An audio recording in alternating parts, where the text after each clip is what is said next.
Olá, queridos irmãos, sejam bem-vindos a mais um culto do Evangelho no Lar. Conseguiram separar um horário todo dia, no mesmo dia da semana? Isso é importante para a espiritualidade, ter esse compromisso com vocês. Achar um cantinho na casa, colocar os telefones no silencioso, uma jarra com água e uns copos, que ela vai sendo fluidificada e aí todos os participantes podem tomar essa água após a reunião. Hoje nós vamos estudar o Evangelho segundo o Espiritismo, no capítulo 5, que é o das Bem-aventuranças. Nós vamos começar com o item 6 e vamos até o item 9, ok? Então, quem tiver o Evangelho para acompanhar, aproveita para pegar. E eu vou lendo item por item. E aí, quem quiser pode pausar também, fazer seus próprios comentários e aí escutar o que eu tenho também a falar para ser mais uma contribuição aí para vocês. Bem, o capítulo 5 do Evangelho é o Bem-aventurados os aflitos. Nós vamos ler aqui o item 6, que é causas anteriores das aflições. Mas se há males nesta vida, cuja causa primária é o homem, outros há também aos quais, pelo menos na aparência, ele é completamente estranho e que parecem atingi-lo como por fatalidade.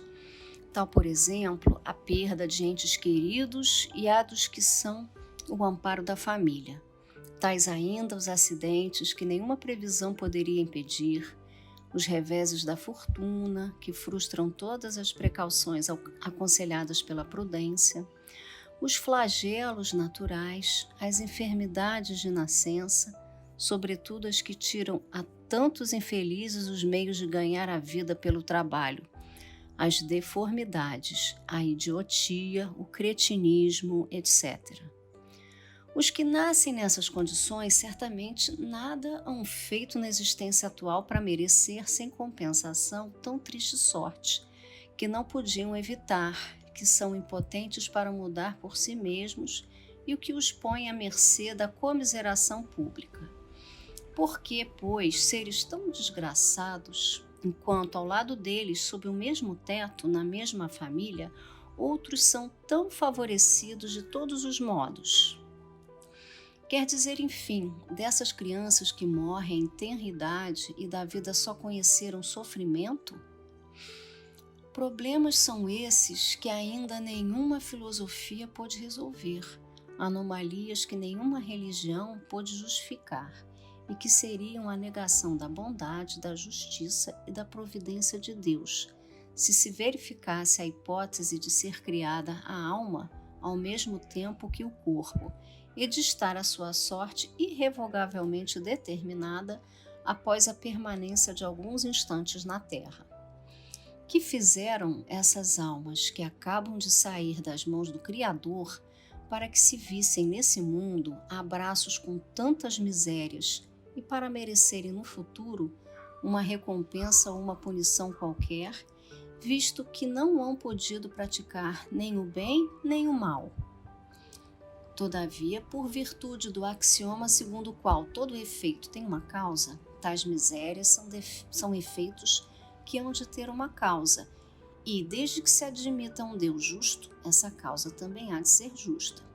Ora, ao efeito precedendo sempre a causa, se esta não se encontra na vida atual, há de ser anterior a essa vida, isso é, há de estar numa existência precedente. Por outro lado, não podendo Deus punir alguém pelo bem que fez, nem pelo mal que não fez, se somos punidos, é porque fizemos o mal. Se esse mal não fizemos na presente vida, tê-los-emos feito noutra. É uma alternativa que ninguém pode fugir e em que a lógica decide de que parte se acha a justiça de Deus. O homem, pois, nem sempre é punido ou punido completamente na sua experiência atual, mas não escapa nunca às consequências de suas faltas. A prosperidade do mal é apenas momentânea. Se ele não expiar hoje, expiará amanhã. ao passo que aquele que sofre está expiando o seu passado. O infortúnio, que à primeira vista parece imerecido, tem sua razão de ser, e aquele que se encontra em sofrimento pode sempre dizer: perdoa-me, Senhor, porque pequei. Item 7.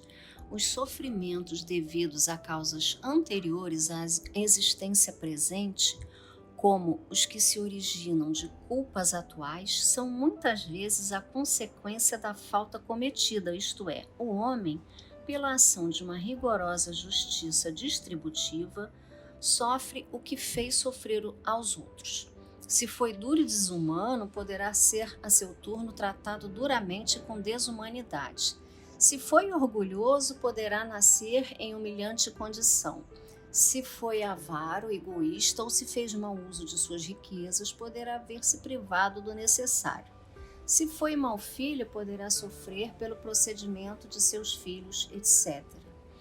Assim se explicam, pela pluralidade das existências e pela destinação da Terra, como um mundo expiatório, as anomalias que apresenta a distribuição da ventura e da desventura entre os bons e os maus nesse planeta. Semelhante anomalia, contudo, só existe na aparência, porque considerada tão só do ponto de vista da vida presente.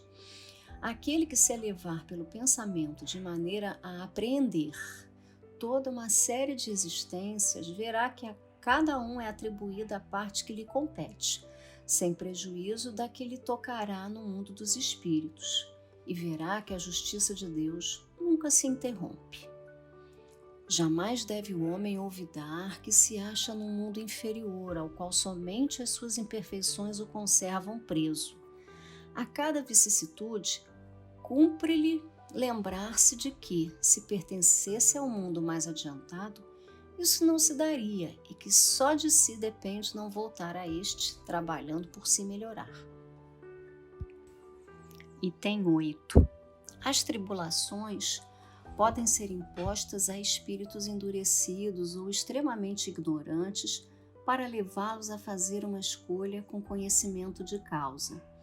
Os espíritos penitentes, porém, desejosos de reparar o mal que hajam feito e de proceder melhor, esses as escolhem livremente. Tal o caso de um que, havendo desempenhado mal sua tarefa, pede-lhe a deixe recomeçar para não perder o fruto de seu trabalho.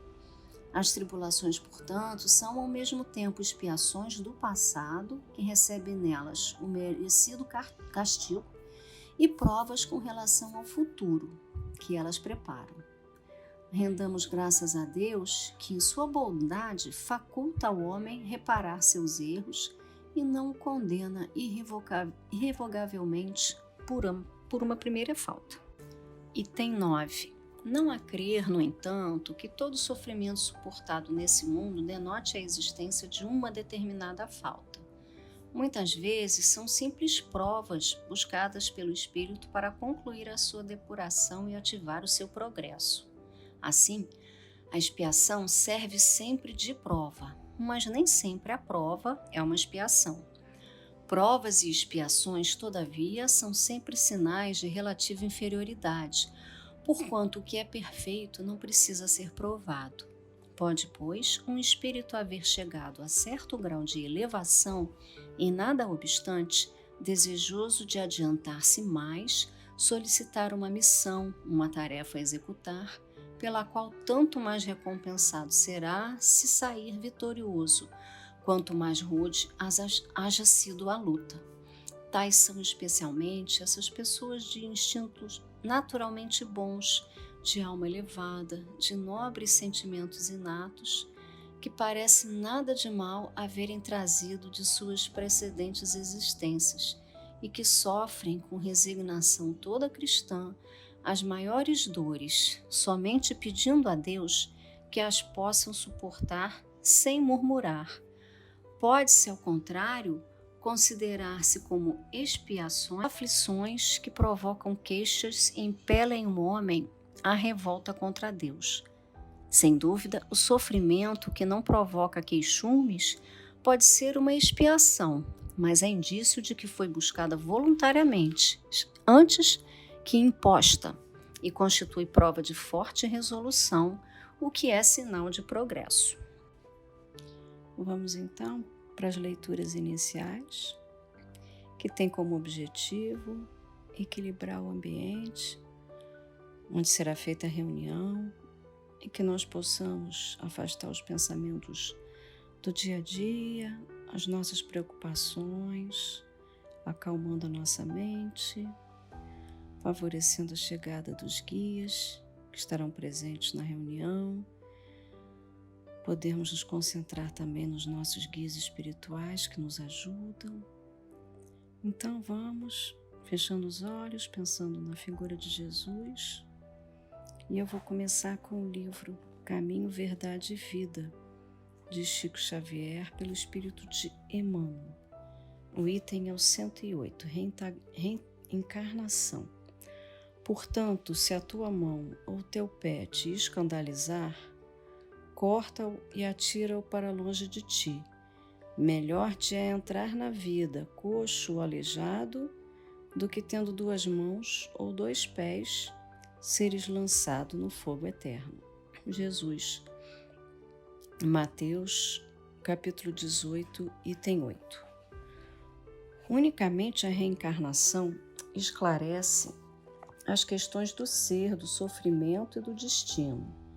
Em muitas ocasiões, falou-nos Jesus de seus belos e sábios princípios.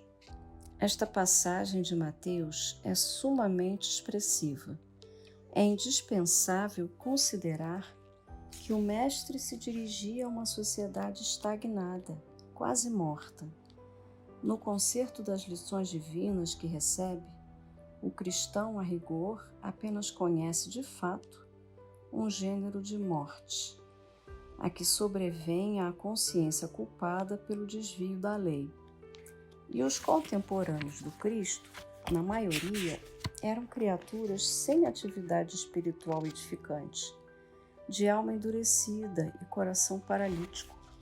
A expressão melhor te é entrar na vida representa a solução fundamental.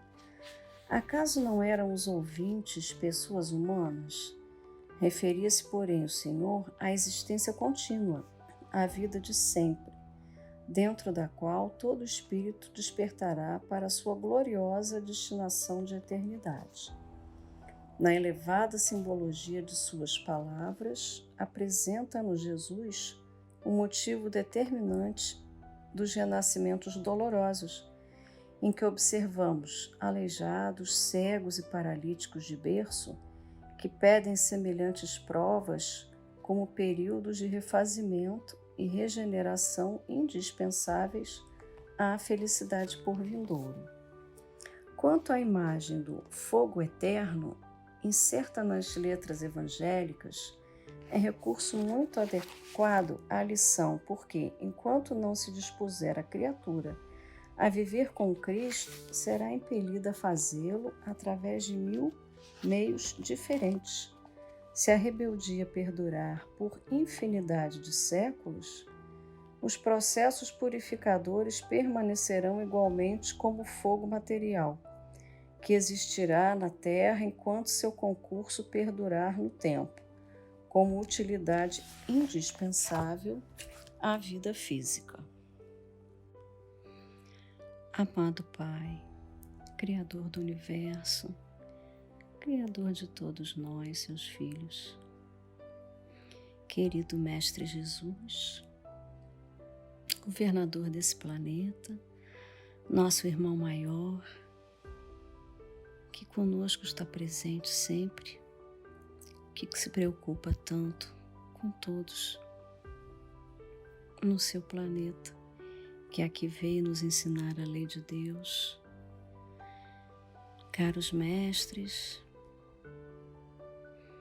caros guias nossos e outras entidades de luz que queiram estar presentes, pedimos ao Pai permissão para a abertura de mais um culto no lar, um culto do Evangelho, convidando aqueles que queiram participar,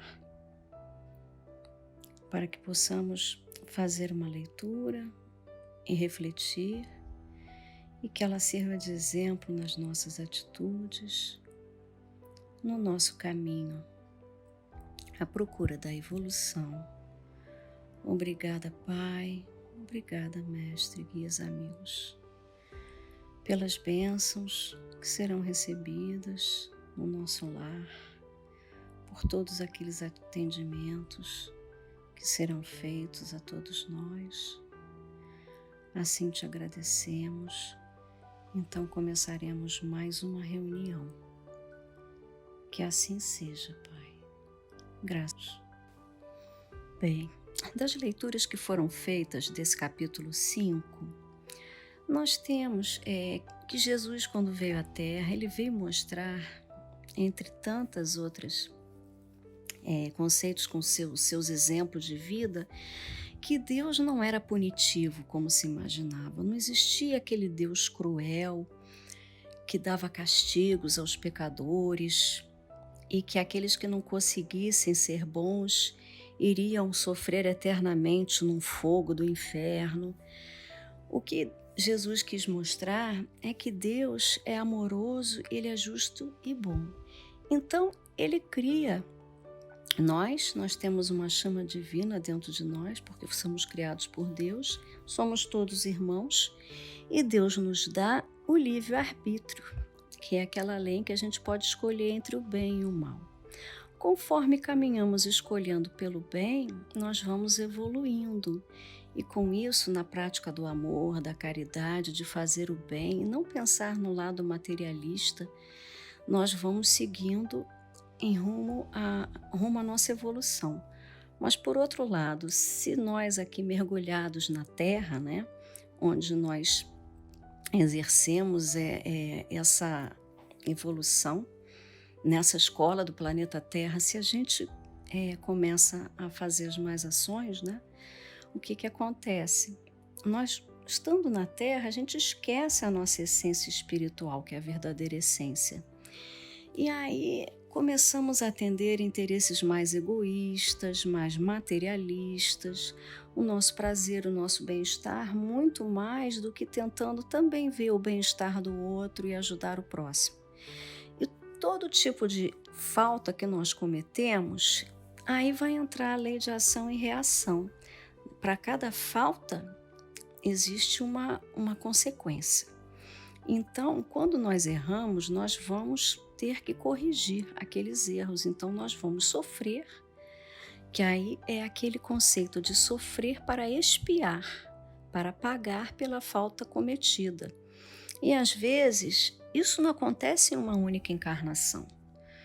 Porque se temos um Deus bom e justo, se a gente examinar numa encarnação aquela criança que nasce numa casa rica, com recursos, com estudo, com tudo do bom, do melhor, numa família equilibrada, e por outro lado a gente vê uma mesma criança nascendo num ambiente pobre, com um pai que pode ser bêbado, espanca a mãe, ele passa fome, necessidade na vida. Que Deus é esse que concede para um tanta coisa boa e para outro tanta tristeza? A gente não pode ver nessa imagem nem justiça e nem amor. Então não é assim. Se aquela criança está sofrendo, ela pode estar sofrendo por algo que foi feito numa outra encarnação, né? Porque nessa ela é só uma criança, não teve nenhum erro para pagar. Então a gente sabe que existem as reencarnações, que é o outro pilar da doutrina espírita. E isso explica por que alguns agora estão bem e outros não estão. Então, esses sofrimentos são chamados expiações. Mas existem só expiações?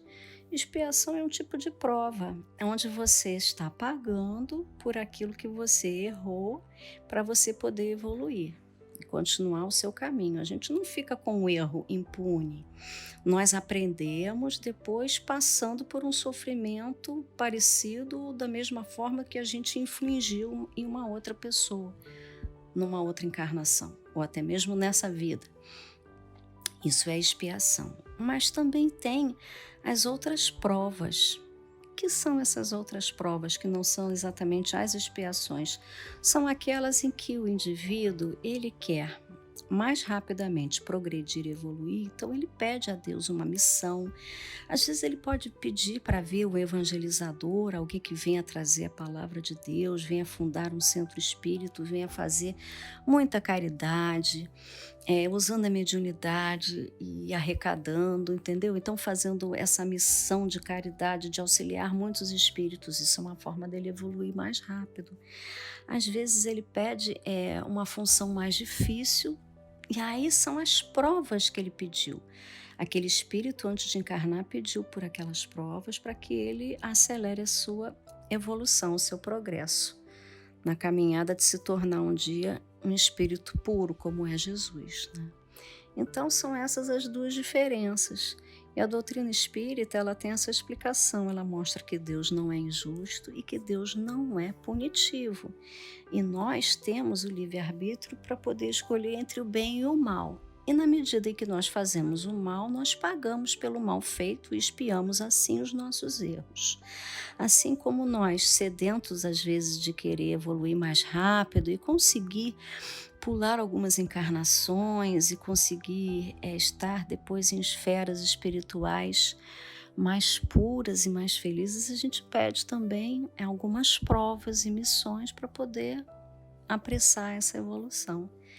Então, tudo nos leva a crer que aquilo que nós estamos sofrendo, a gente deve bem sofrer, deve entender que se isso está acontecendo, com certeza tem uma causa. E como a gente, quando vem nessa encarnação, não consegue se lembrar, né, pelo véu do esquecimento, a gente não tem às vezes como entender, mas tem que saber que nada Deus faz que seja para nos prejudicar.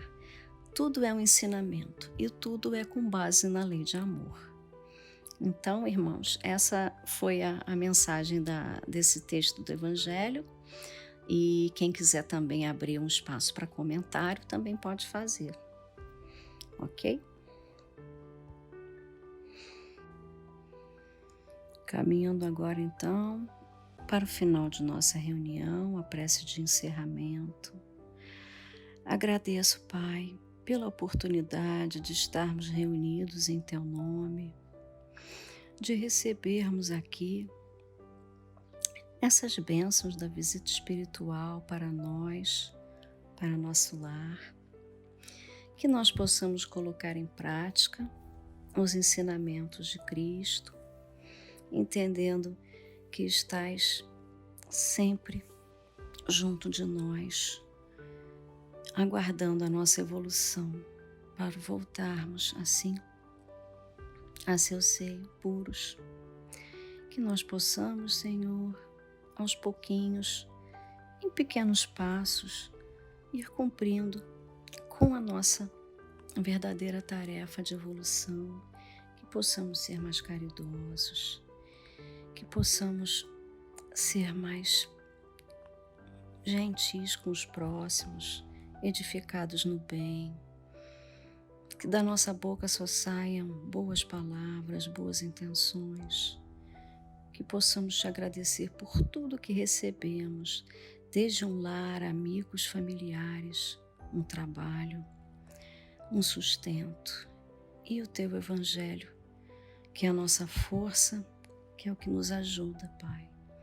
Aproveitamos para pedir pela humanidade, por esse momento em que o planeta está passando, para que teus trabalhadores de luz possam dar assistência a todos aqueles doentes, aqueles que retornaram à vida espiritual ainda sem muito entendimento de tudo o que aconteceu, Pai, que possam receber as explicações, a assistência, que possam se lembrar da verdadeira vida espiritual para onde retornam e aos poucos, sendo recebidos com muito amor e carinho, continuem na sua jornada.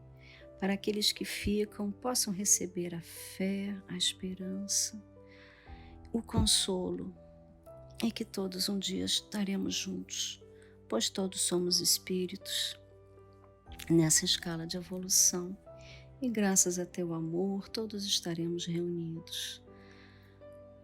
Que Tu possas, Pai, ajudar-nos a caminhar com muita força, com muita fé, na certeza que um dia estaremos todos juntos e na certeza que estás sempre com todo o amor possível nos ajudando em cada passo, em cada momento, assim como enviaste Jesus, e Jesus, por sua vez, também zela por nossos anjos da guarda.